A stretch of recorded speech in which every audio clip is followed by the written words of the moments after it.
अनि भ्लग किन त्यस्तो अरू ठाउँमा बनाउँदिनँ मान्छे भएको ठाउँमा भिडभाडमा भन्दा कन्फिडेन्ट छैन, 0 लेभल कन्फिडेन्ट। भ्लग खिचेर हिँडिन्छ, सबले सोध्छ कति छ सब्सक्राइबर भन्न पनि लाज लाग्ने के 300 400 बनाउँछु, मेहनत गर्छु, हाल्छु, खै त भ्युज।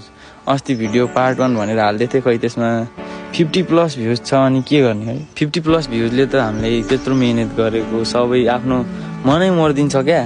अनि भिडियो बनाउने मन लाग्दैन कि, सपोर्टै छैन क्या, सब भ्लगर निस्क्यो अनि कसलाई सपोर्ट गर्न सक्छ। अलिअलि भ्युज आइदिन पर्यो, आफ्नो निरन्तर सब्सक्राइबर प्लस हुन पर्यो।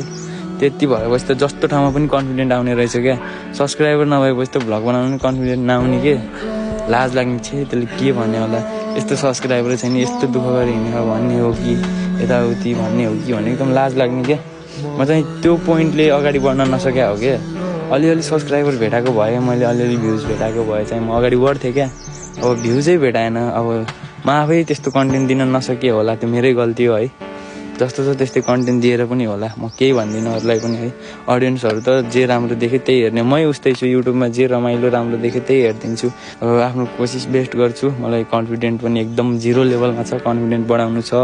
म एकदम कन्फिडेन्ट बढाएर अगाडि बढ्छु भन्ने सोच राखेर अहिले चाहिँ फेरि भ्लग पुनः स्टार्ट गरेछु मैले। त्यही नै हो, म चाहिँ बस मेहनत गर्छु, मेहनत गर्न छोड्दिनँ। भर्खर स्टार्टिङ हो, अझै कति दुःख भोग्नै छ बाटोमा होइन।